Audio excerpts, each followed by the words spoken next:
Lâm ăn ai nó không ăn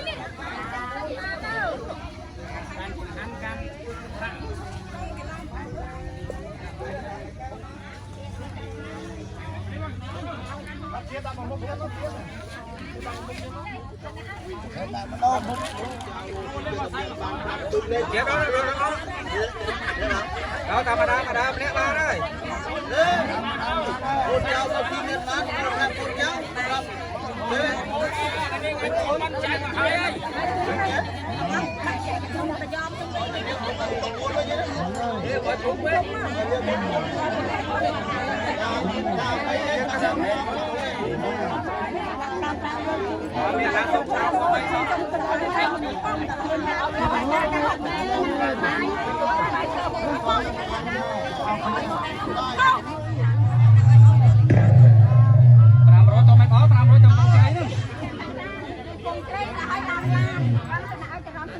tối thế đang con cái mình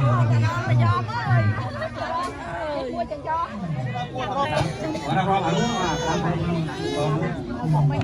sắp sบายสำหรับที่